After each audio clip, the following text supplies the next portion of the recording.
जय माँ भवानी, जय जगदम्बा माँ, जय श्री राम, जय हनुमान जी बाबा, जय मेरे भैरव बाबा, जय लाखन सिंह उस्ताद की, जय गुज्जर बाबा की, जय मेरे ठाकुर बाबा की। अब बताइए मित्रों, कैसे हैं? बढ़िया। जय हो। जय माँ बगलामुखी। भाई, कुछ स्पेशल प्रश्न आए हैं कि बाबा, कुछ आप बाबा सब चीजें डाल दी आपने, लेकिन आपने कभी वो नहीं डाला कि किस चीज, क्या चीज जलानी चाहिए साधना में, या कौन सी धुनी करनी चाहिए घर में। तो वो भी बता देता हूँ भैया।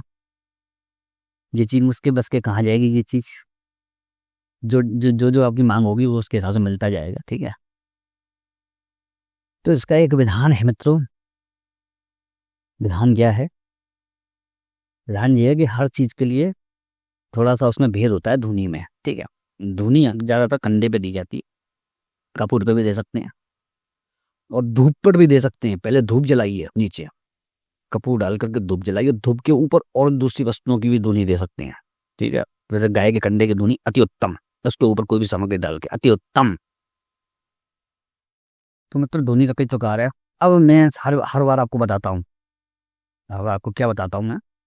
हर बार आपको मैं ये बताता हूँ कि देखिए, धुनी का ऐसा होता है कि धुनी देने का जो विधान होता है या तरीका होता है मित्रों, वो हर मतलब कार्य के हिसाब से भेद हो जाता है उसमें, हर कार्य के हिसाब से उसमें भेद हो जाता है, ठीक है।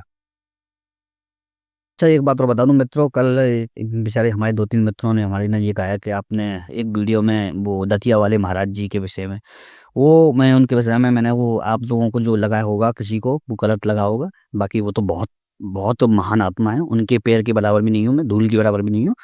और वो आप लोगों को जो किसी ने कहा था कि आपने उनके बारे में कुछ बोला है, मैंने कि नहीं, बिल्कुल नहीं। वो वीडियो में मैंने ये जानकारी दी थी, मतलब। तो नहीं मित्रों, उनको तो मैं आदर्श मानता हूँ, ऐसे संतों को, सिद्धों को आदर्श मानता हूँ। उन्होंने तो इतनी बड़ी चीजें कर दी थी, पूछो मत। वो तो जो वो किताबें लिखते हैं कि उनको पढ़ने वाले दंग रह जाते हैं। मैं तो खुद उन जैसे उनका फॉलोअर रहा हूँ। इनका कोई मुकाबला नहीं मित्रों। जी, ऐसे महान विभूतियां हैं। ये हुए देवराहा बाबा, हुए पागल बाबा, हुए देवराहा बाबा मचान पे बैठे बैठे सब काम कर देते। एक और दूसरा, इनका ये पागल बाबा जी, जी नदी किनारे रेत में बैठे रहते थे। जब भी कोई याचक इनके पास जाता था कुछ भी मांगने, तो केवल मट्टी में इन्होंने हाथ फिराया, मट्टी के अंदर से जो चीज उसको चाहिए थी वही निकलती थी। ऐसा प्रसिद्धि थी। रुमाल फेंका उनने रेतिया के ऊपर, और रुमाल के ऊपर नीचे बाल के नीचे हाथ डाला, रेत में कुछ देखा, रेती में, और उठा के दे दिया। जमुना किनारे बैठे, नदी किनारे बैठे रहते थे। तो ऐसे चमत्कारी रहे। गड्डी चाहिए तो गड्डी निकल के आएगी भाई साहब। एक नहीं, 100 आदमियों को, 100 नहीं, 1000 आदमियों को मिले तो भी खत्म ना हो उस जगह से, यहाँ से हिले भी नहीं वो। ऐसे चमत्कारी विभूतियाँ रही है। तो हमारे इस मथुरा के क्षेत्र में तो काफी इन चीजों का बुरा प्रभुत्व रहा। वृंदावन में हमारे ये एक आश्रम है इनका, कौन से वो हैं, वो नीम करोली बाबा, बहुत मस्त। वृंदावन में इनका आश्रम है नीम करोली बाबा का। ये सब चीज महान संत रहे हैं, इनके पैर की धूल के बराबर भी नहीं है हम लोग, भले ही हम अपने आप को कितना भी वो मान लें। क्योंकि ज्ञान तो फिर ज्ञान, और फिर सीधा ब्रह्म से साक्षात्कार है इनका। तो वो चीजें अलग हैं मतलब, वो सदा के लिए रहते हैं। ये लोग, ये चीजें, इनकी शक्तियां सदा के लिए रहती हैं। हम तो आज आए और कल चले गए, हमारा क्या है, ठीक है ना। ये सच्चाई है जीवन की। कभी उन्होंने प्राप्त कर लिया था ब्रह्म को, लेकिन हम अभी अटक रहे हैं संसार में, ठीक है ना। बिल्कुल हकीकत है जी। कभी भी अपने आप को बड़ा साबित करने की कोशिश नहीं करनी चाहिए। अगर कर रहे हैं आप, तो आप बड़े नहीं हैं और सबसे ही छोटे हैं आप। फैक्ट। और आपको धोनी के बारे में बता रहा था, कुछ नहीं है। धोनी के बारे में कुछ ऐसा है मित्रों कि देखिए,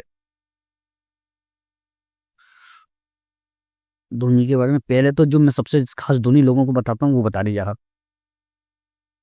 या तो तितलियाँ, कपूर और काली वाली मुलायम सॉफ्ट वाली धूप, ठीक है, वो ले लें। और उसको लेकर के ये या तो कंडे पे जला सकते हैं या किसी बर्तन में जला सकते हैं, ठीक है। कंडे के ऊपर रख के जलाएं तो अति उत्तम है, वो भी गाय का कंडा हो, गोबर का, गाय के गोबर का। नीचे कपूर रखें, कंडे के ऊपर, कंडे के ऊपर लेकिन जायफल के नीचे कपूर रहेगा। कपूर रखें। और अगर आपके घर में भयंकर से भयंकर व्याधा है, कोई बाधा है, काम नहीं हो रहे हैं, तो ओम हम पवन नंदनाय स्वाहा मंत्र ओम हम पवन नंदना स्वाहा मंत्र की 11 या 21 माला जाप करें शनिवार की रात्रि को, ठीक है। 11 या 21 माला जाप करें और सामने रख ले पानी, उस पानी में मार दें फूंक, ठीक है। ये कब करना है आपको, ये तब करना है आपको जब वो कंडा वो लगा करके बैठे हैं आप, कंडा उसके ऊपर कपूर, उसके ऊपर जायफल और 2 लौंग, ठीक है। अब ये मंत्र जाप करने के बाद जो आप मंत्र जाप कर लेते हैं उसके बाद उस कपूर को जला दें तो जायफल की आहुति मिल जाएगी हनुमान जी बाबा को, ठीक है। हनुमान जी को ये स्पेशल जायफल की आहुति ऐसे नहीं दी जाती, केवल बहुत कठिन कार्य विशेष फंसाओ तभी जायफल की आहुति हनुमान जी को दी जाती है, अन्यथा फालतू में नहीं दी जाती है, ध्यान रखना, क्योंकि ये उग्र उसमें आ जाता है हनुमान जी की पेट में। अब इसी तरह अगर आपका और कोई स्टेप और कोई और मंत्र करना चाहते हो तो ओम श्री काल भैरवाय नमः या फिर ओम भम भैरवाय नमः, ठीक है। इस मंत्र को 11 या 21 माला करें और यही प्रकार रहेगा आहुति का, ठीक है। जायफल कपूर कंडे के ऊपर रख करके उसमें 2 लौंग, ठीक है। जय श्री भैरव बाबा की नमः। और भैरव बाबा का प्रयोग एक और बता देता हूँ, इस आपत्ति से निपटने के लिए किसी भी आकस्मिक किसी व्यक्ति के ऊपर कोई परेशानी चल रही है या कोई व्यक्ति सही नहीं हो रहा है, 1 लड्डू 1 कचौड़ी 1 दही बड़ा, ये तीनों ले करके उस व्यक्ति को हाथ लगवा करके, उस व्यक्ति का परेशान व्यक्ति का हाथ लगवा करके, और जैसे शिव जी के या भैरव बाबा के मंदिर में ये वहाँ पर रखे आए, ये महाराज आपका प्रसादी, ये प्रसादी ये वो नहीं है, उतारा नहीं, हाथ लगवाना उतारा नहीं करना, उसका ध्यान रखना, केवल हाथ लगवाना है और मांगा जाए, ताकि इससे ये होगा कि रोगी के हाथ का प्रसाद लग गया, रोगी के हाथ से लग गया प्रसाद, ठीक है। इससे भी बाधाएं बहुत जल्दी होती है, ये शनिवार के ही प्रयोग है, ठीक है। अब रोजमर्रा की धुनी का भी आपने पूछा तक महाराज, जैसे हम सेवा करते हैं तो हम धुनी कौन सी करें, क्या करें, कब करें, क्यों करें, ठीक है। तो अब लो न्यों करो, धुनी का विधान बहुत अलग अलग तरीके का होता है, मैं आपको बता दूं एक बात अच्छी तरह से। और धुनी का विधान कई तरह की धुनियाँ होती हैं, कपूर की भी होती है, लौंग की होती है, तो इसका आपको मैं विधान बता देता हूँ। देखो, जो सिंपल और साधारण जो धुनी होती है वो होती है कपूर और लौंग की। कपूर और लौंग की रोज सुबह घर में ही अपने कपूर और लौंग अपने जरूर जलाएं, और उससे क्या करें कि रोज जब से पूजा करते हैं ना, सेवा कर लिया जैसे आपने, तो उसके बाद कपूर और लौंग की प्रार्थना सब कुछ करने के बाद और लास्ट में चलते चलते कपूर कपूर के ऊपर 2 लौंग कपूर चलाएं, उसके ऊपर 2 लौंग रखते हैं, ठीक है, जोड़े से, और उसे भेंट कहेंगे, घर के सब देवताओं की भी मिल जाती है वो, ठीक है सर। तो उससे वास्तु दोष भी खत्म होता है, घर की परेशानियां छोटी मोटी आपदा आने वो खत्म होती हैं। अब गूगल की धुनी सुनिए, हफ्ते में या फिर अगर आपकी सामर्थ्य है तो रोज वैसे नहीं करनी चाहिए, हफ्ते में 2-3 दिन ही की जाती है ये। किसी भी दिन गाय के गोबर का कंडा बना करके, मतलब कंडा ले करके बनाएंगे तो क्या, गूगल की धुनी आप दें घर में, इससे घर की जो वातावरण में जो नेगेटिविटी होती है वो खत्म होती है, कलह शांत होती है, लड़ाई झगड़े खत्म होते हैं। गूगल की मतलब गूगल होती है ना, तो जो दिमाग में माइंडेड जो प्रॉब्लम्स होती हैं उनके लिए भी काफ़ी अच्छी होती है गूगल की धुनी। और मित्रों, बहुत से लोग कई तरीके से करते हैं गूगल की, लेकिन इस तरह से करना केवल सही रहता है, कंडे जला करके उसका गूगल जला डालते हैं। अब मित्रों, ये पीली सरसों की होती है, पीली सरसों गूगल लोबान, और मैं उसमें घी मिला करके, और इसको जलाने से कंडे पे रख करके इससे कई चीज़ें दूर होती है, ठीक है। घर में पैसा नहीं टिकता हो तो क्या करना है आपको, पैसा नहीं टिकता है जैसे घर में, तो काली धूप आती है ना, वो ले लें, काली धूप कंडे के ऊपर रखें, काली धूप जो सॉफ्ट वाली आती है, और 2 उसमें लौंग रखें। तो इसको पहले तो मंदिर में जाके पूजा करें, फिर घर पे आके इसको जलाते हैं आप, ठीक है। ये महाकाली के नाम से जलेगी, और इससे पैसे की भी दिक्कत खत्म होती है, घर में बुरी चीज़ों का प्रभाव खत्म होता है, वो बाधा के लिए टेंशन होती है जो खत्म होती है। इसको केवल सप्ताह में 1 ही दिन करना है, शनिवार को, और इसे अन्यथा अलग दिन ना करें। अब घर में नीम के पत्ते की धुनी, तो नीम के पत्ते की धुनी कैसे होगी, ये घर में सप्ताह में 2 बार की जाती है केवल, ठीक है। और ये किसी भी 2 बारों में कर सकते हो आप, 3 दिन बाद, फिर 3 दिन बाद ऐसे, ठीक है। तो नीम के पत्ते होते हैं ना बच्चों, नीम के पत्ते लेकर के, और और नीम के पत्ते सूखे हुए गिरने का ले जाएंगे, सूखे हुए नीम के पत्ते लेकर के, और कंडा जला करके उसमें थोड़ी सी धूप डालें, ये धूप आती काली वाली वो डालें बाजार से बनी हुई, और उसमें नीम के पत्ते डालने हैं। तो इससे जो घर में जो वास्तु का विशेष दोष होगा ना कोई, तो वो भी खत्म हो जाएगा। अब होती है एक एक धूप होती है, बड़ी धूप, जिसको क्या कहते हैं, जिसको सूरज, बहुत से लोग यो सूर्यशांक धूप भी कहते हैं, सूर्य चाल धूप भी कहते हैं, बहुत चीजें कहते हैं इसको, ठीक है। तो ये इसकी जो विधि है सिंपल है, लेकिन चीजें जो लगती हैं वो सब आपको बता दूं।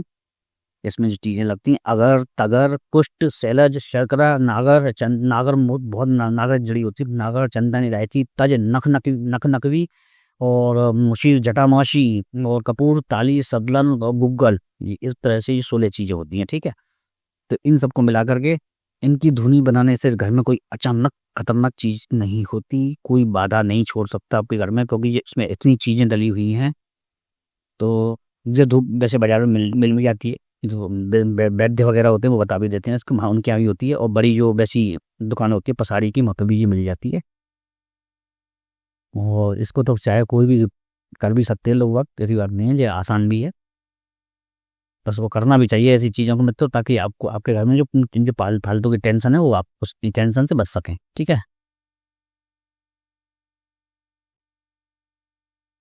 और एक होती है मित्रों लोबान की धूप। लोबान की धूप कैसी होती है आपको बता दूं। लोबान एक बहुत विशेष पदार्थ है, बहुत विशेष चीज है, ठीक है। वो क्यों है विशेष चीज, क्योंकि ये कई चीजों को कई चीजों को आकर्षित करता है अपनी तरफ, ठीक है। लोबान विशेष अवस्था में ही जलाया जाता है। लोबान को जलते हुए कंडे पर, जलते हुए उपले पर रख दें और तभी ये जलेगा, लेकिन इसको हिसाब से ही जलाना चाहिए, कुछ विशेष परिस्थितियों में ही जलाना चाहिए, और कुछ विधान के साथ ही। जब लोबान की धूप अगर फालतू में जलाएंगे तो इससे दूसरी दूसरी शक्तियां होती हैं ना, पारलौकिक शक्तियां, वो आपकी तरफ खिंचती चली जाती हैं। लोबान की धूप दूसरी दूसरे उसके दुनिया की चीजों को आकर्षित, यानी कि पारलौकिक चीजों को आकर्षित कर दी अपनी तरफ लोबान की धूप। इसीलिए जानकार होते हैं जो गुरु वगैरह हैं, उनसे पूछ कर कहीं जलानी चाहिए कि हम जला सकते हैं कि नहीं, हमारे लिए सही रहेगी कि नहीं, समझ गए ना। ये बहुत जरूरी विषय है लोबान की धूप का, क्योंकि कई लोगों को मैंने सुना है, महाराज हम तो लोबान जलाते हैं, बेटा जलाओ लोबान। तो उनको कहते भी हैं महाराज कि हमें लोबान की परेशानी होती है। तो वो बोलते हैं कि वो कि मतलब लोबान की परेशानी मैंने कैसे होती है। तो उन्होंने कहा था कि लोबान की परेशानी यूँ होती है महाराज कि हम लोबान जला लेते हैं ना, तो हमें विचित्र सा अनुभव होता है घर में। तो मैंने कहा वो तो होगा ही ना, तो दूसरी चीज़ों को आप आकर्षित कर रहे हो। कुछ खास परिस्थितियां होती हैं, किसी चीज़ को हटाने के लिए मंत्र विद्या के संग लोबान का यूज किया जाता है। तो ऐसे और चीज़ों में मिल करके लोबान जल सकता है, लेकिन अकेला लोबान ऐसा ही होता है, समझ लीजिए। ये मैंने धुनी के थोड़े से प्रयोग दिए थे आपको, ठीक है। और एक चीज़ बताऊं, एक विशेष धुनी जो मेरे मेरे द्वारा मतलब बताई गई है, वो जो मैंने ही खुद ही मैंने परीक्षण किया है इस धुनी का, एक बर्तन में, जो मेरे खुद का बनाया हुआ प्रयोग है, और ये बहुत सही काम करता है, क्योंकि मैंने इसको बहुत जगह शोध किया है तब बनाया। मेरे कई सिद्धांत है मित्रों, कई चीज़ें बना सका हूँ 27 सालों में, इस क्षेत्र में 27 सालों में कई चीज़ें, कई विधान और कई नियम निकाल चुका हूँ अपने, और जो कि 100% खरे निकलते हैं। वो इसलिए निकलते हैं कि मैंने इनको पहले इनको करने के बाद इनकी सत्यता परखी हजारों आदमियों पे, तब जाके ये सही निकले, ठीक है। मैं खुद अपने ऊपर पहले परखता हूँ।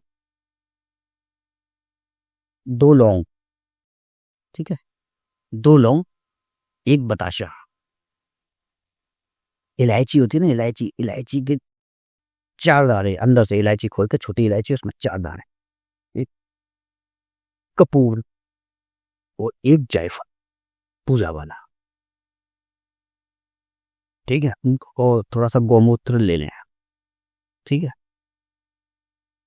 इस और नीचे रखें कंडा, बर्तन में रखें नीचे कंडा, कंडे के ऊपर ये सारी वस्तुएं रख दें, कपूर रखें, बिछाएं पहले चारों, तब तक ये सारी वस्तुएं रख दें, और फिर बाजार से ले लें काली धूप बनी हुई, ठीक है। बाजार की कोई भी सिंपल काली धूप ले आए, अच्छी कंपनी की, विशेष ना हो, भले वो गूगल लोबान इन सबकी ना हो, मगर विशेष हो, अच्छी कंपनी भी, ठीक है। और उसके भी छोटे छोटे टुकड़े को तोड़ करके चावल कप डाल लें, ठीक है। और फिर कपूर के बीच में जायफल रखें, चाय इलायची के दाने डालें, और जो मैंने दूसरी चीज़ बताई है वो डालें, ठीक है। लौंग लौंग डालें, फिर इसको जला दें, ठीक है। जलाने के बाद सामने बैठ करके आप ओम ह्रीम बगलामुखी स्वाहा, ओम ह्रीम बगलामुखी स्वाहा, ओम ह्रीम बगलामुखी स्वाहा, ओम ह्रीम बगलामुखी स्वाहा, इस तरह से जब तक वो जलती रहे, जब तक वो जलती रहे, जब तक ये मंत्र जाप करें आप, ठीक है साहब। और आपका ध्यान लगा कर जाप करना और अग्नि से दूर रह के जाप करना, क्योंकि ये कभी कभी बहुत तेज, क्योंकि इस मंत्र के प्रभाव से आपको आजमाना है इस चीज़ को। इस मंत्र के प्रभाव से ये अग्नि एकदम तेजी से कहीं भी भग सकती है, नौरपट आसमान की तरफ भी जा सकती है, अपनी आपकी तरफ भी आ सकती है। इसके थोड़ा दूर बैठ करके करें इसे, क्योंकि ये हुआ है, कई बार हुआ है ये इतनी तेज। जब मैंने आपको एक वीडियो डाली थी दीपावली की पावन की, तो उसमें भी यही हुआ था उस दिन। उसमें कुछ और भी हुआ था, लेकिन वो वीडियो मैं आपको डाल नहीं पाऊंगा, क्योंकि फिर आदमी क्या कहता है कि अरे ये ऐसा नहीं हो सकता, ये सब ढोंग है, ऐसा होता है ना, कभी कभी कहते हैं ना, वो सब चीज़ें हैं। मैं ऐसी नौटंकी नहीं चाहता कभी।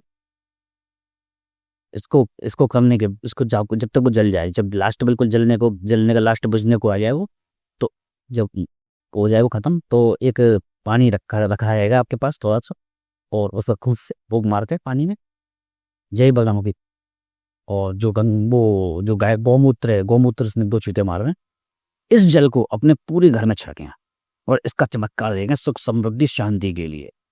जय माता रानी की।